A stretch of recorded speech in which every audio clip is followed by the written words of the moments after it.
Hello hello hello. आज Bihar board के इतिहास का अध्याय पहला का यूरोप में राष्ट्रवाद, जो चैप्टर का नाम यूरोप में राष्ट्रवाद है, उसका आज ऑब्जेक्टिव क्वेश्चन करने वाले हैं। 25 महत्वपूर्ण ऑब्जेक्टिव क्वेश्चन लेके आए हैं बिहार बोर्ड का।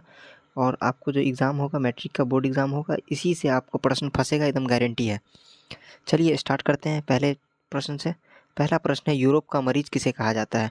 यूरोप का मरीज किसे कहा जाता है? ऑप्शन पढ़िए और मेरे से पहले टिक करने का प्रयास करिए और अंत में मिला लीजिएगा 25 में आपका कितना प्रश्न सही हुआ है।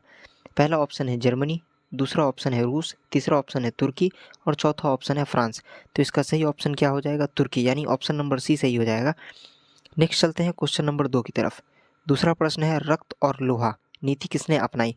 रक्त और लोहा की नीति किसने अपनाई थी? ऑप्शन पढ़िए। ऑप्शन ए है Napoleon, option B Garibaldi, option C Bismarck और ऑप्शन डी मैटरनिक। तो इसका सही आंसर हो जाएगा option number C Bismarck. Next चलते हैं क्वेश्चन नंबर 3 की तरफ। तीसरा प्रश्न है, यंग इटली संस्था की स्थापना किसने की थी? यंग इटली संस्था की जो स्थापना की थी किसने की थी? मेजनी ने की थी। इसका ऑप्शन नंबर ए सही हो जाएगा। नेक्स्ट चलते हैं क्वेश्चन नंबर 4 की तरफ। चौथा प्रश्न है, वियना कांग्रेस कब हुई थी? यानी वियना कांग्रेस की स्थापना कब हुई थी? तो इसका सही आंसर हो जाएगा ऑप्शन नंबर सी 1815। 1815 ईस्वी में वियना कांग्रेस की स्थापना हुई थी। नेक्स्ट चलते हैं क्वेश्चन नंबर 5 की तरफ। पाँचवा प्रश्न है, वियना कांग्रेस की अध्यक्षता किसने की थी? वियना कांग्रेस की अध्यक्षता किसने की थी? ऑप्शन पढ़िए। ऑप्शन ए है नेपोलियन, ऑप्शन बी है मैटरनिक, ऑप्शन सी है बिस्मार्क और ऑप्शन डी है विलियम प्रथम, यानी विलियम फर्स्ट। तो इसका सही आंसर हो जाएगा ऑप्शन बी मैटरनिक। क्या हो जाएगा? मैटरनिक। विलियम प्रथम आप कहीं कहीं पे देखिएगा, विलियम प्रथम, प्रथम की जगह पे इस तरीक़ा से ये भी लिखा हुआ रहेगा, यानी एक रोमन में एक लिखा रहेगा तो उसको विलियम प्रथम समझेंगे। क्या समझेंगे? विलियम प्रथम, यानी विलियम फर्स्ट समझेंगे। ऐसे लिखा हुआ होगा, ऐसे ऐसे डब्बा में विलियम के बाद विलियम लिखा होगा, ये प्रथम की जगह ये लिखा हुआ होगा। चलते हैं प्रश्न नंबर 6 की तरफ। प्रश्न नंबर 6 है, लाल कमीजधारी सैनिकों का नेतृत्व किसने किया था? इसका ऑप्शन पढ़िए। ऑप्शन ए है मेजनी, ऑप्शन बी है कावूर, ऑप्शन सी है गैरीबाल्डी और ऑप्शन डी है नेपोलियन। तो इसका सही आंसर हो जाएगा ऑप्शन सी गैरीबाल्डी। नेक्स्ट चलते हैं क्वेश्चन नंबर 7 की तरफ। जॉल्वे राइन क्या था? जॉल्वे राइन क्या था? ऑप्शन पढ़िए। ऑप्शन ए है व्यापारिक संघ, ऑप्शन बी है सैनिक संघ, ऑप्शन सी है धार्मिक संघ और ऑप्शन डी है राजनीतिक दल। तो इसका ऑप्शन ए सही होगा, व्यापारिक संघ। व्यापारिक संघ था जॉल्वे राइन, जो था वो क्या था? व्यापारिक संघ था। नेक्स्ट चलते हैं क्वेश्चन नंबर 8 की तरफ। इटली का एकीकरण कब संपन्न हुआ था? इटली का जो एकीकरण हुआ वो कब संपन्न हुआ था? 1866 ईस्वी में, 1870 ईस्वी में, 1871 ईस्वी में या 1848 ईस्वी में? तो इसका सही आंसर क्या होगा? 1870 ईस्वी में। ऑप्शन बी सही हो जाएगा। नेक्स्ट चलते हैं प्रश्न नंबर 9 की तरफ। प्रश्न नंबर 9 है, जर्मनी का एकीकरण कब पूरा हुआ था? जर्मनी का एकीकरण कब पूरा हुआ था? 1871 ईस्वी में पूरा हुआ था। तो इसका ऑप्शन ए सही हो जाएगा। नेक्स्ट चलते हैं क्वेश्चन नंबर 10 की तरफ। क्वेश्चन नंबर 10 क्या है, यूरोप का संगीतज्ञ किसे कहा जाता है? यानी यूरोप का सिंगर किसे कहा जाता है? ऑप्शन है गैरीबाल्डी, नेपोलियन, मैटरनिक, बिस्मार्क। तो इसका सही आंसर हो जाएगा मैटरनिक। मैटरनिक को कहा जाता है यूरोप का सिंगर। नेक्स्ट चलते हैं क्वेश्चन नंबर 11 की तरफ। प्रश्न नंबर 11 है, फ्रांसीसी क्रांति कब हुई थी? फ्रांसीसी क्रांति कब हुई थी? सबको याद ही होगा, 1789 में, यानी 1789 ईस्वी में फ्रांसीसी क्रांति हुआ था। नेक्स्ट चलते हैं क्वेश्चन नंबर 12 की तरफ। क्वेश्चन नंबर 12 है, फ्रांसीसी क्रांति का नारा क्या था? फ्रांसीसी क्रांति जो हुआ था उसका नारा क्या था?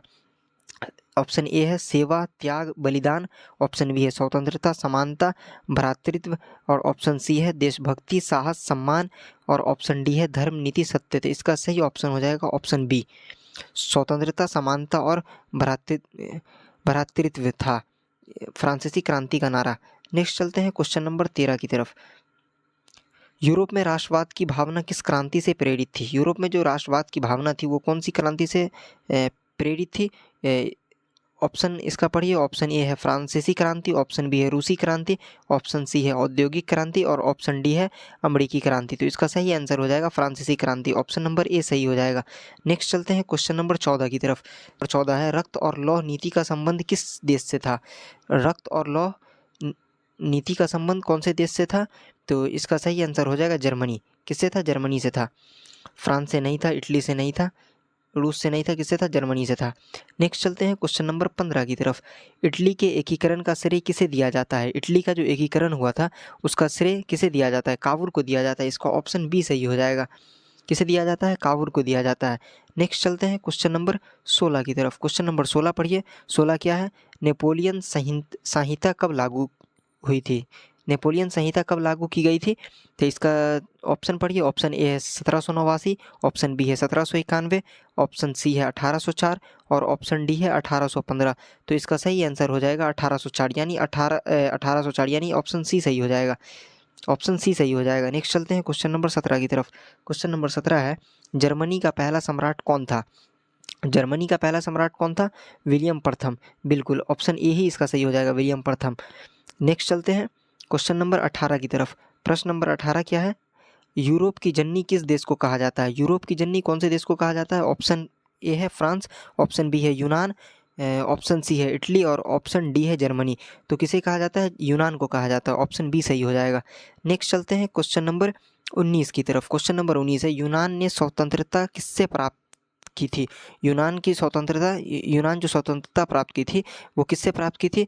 तो ऑप्शन पढ़िए, रूस, फ्रांस, तुर्की या फिर ब्रिटेन से। तो इसका सही आंसर है तुर्की से की थी। 19 का सही आंसर क्या हो जाएगा? तुर्की, यानी ऑप्शन नंबर सी सही हो जाएगा।